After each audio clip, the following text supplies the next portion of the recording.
that the clothes they wear are one of the greatest sources of plastic in the ocean. Minuscule strands of clothing, normally made of nylon or polyester and much finer than a human hair, are shed from our clothes every time we wear them, wash them, and of course, when we throw them away.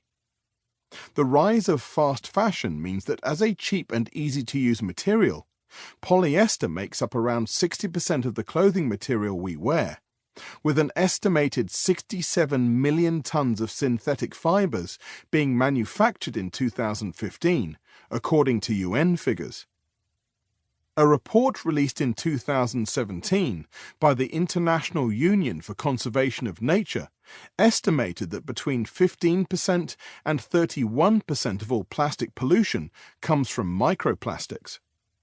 The authors estimated that an average person living in Europe is responsible for dumping the equivalent of 54 plastic shopping bags in the ocean each year. The figure for North America rises to 150 per person per year.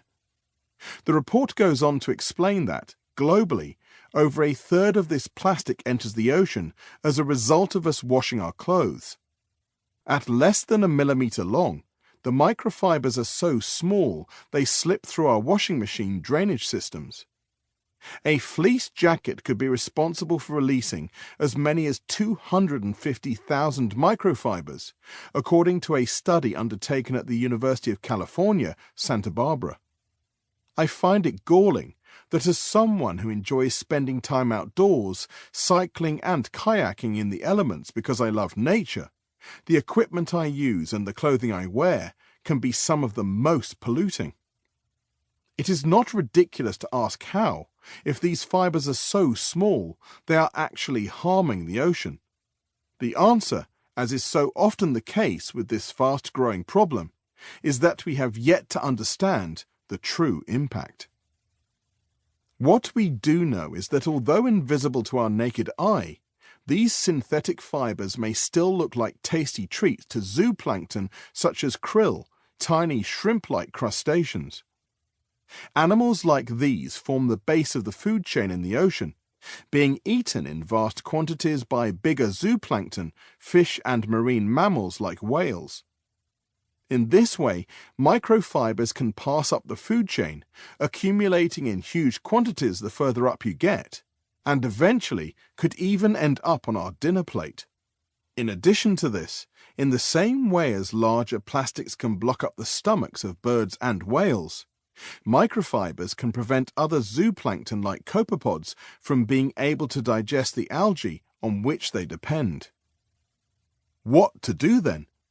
If these synthetic fabrics are so widespread and the pollution they cause largely unseen, a solution can be hard to imagine.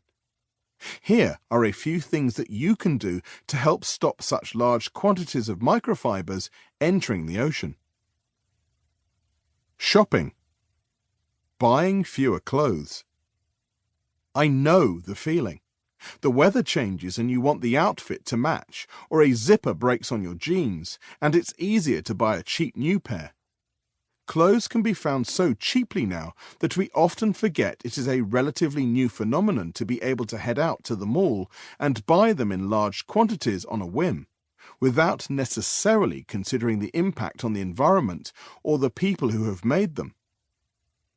Making an effort to reduce the amount of clothes you buy, either by repairing old ones or making do with last year's colour scheme, is a simple, effective way to reduce the amount of microfibers in the environment and save money at the same time. The longer the clothes you already own stay in use, the kinder you are being to the environment. Buying fewer new clothes. New is not always nice for the environment. Next time you're out shopping, try checking out charity shops and vintage stores for second-hand gems. After all, fashion comes in cycles. Also, although they are still synthetic and so would require the washing guidelines soon to follow, you could check out some of the clothes now on the market made using recycled plastic, such as Pharrell Williams' line or any one of hundreds of small startups doing everything from high fashion to gym wear. Buying fewer synthetic clothes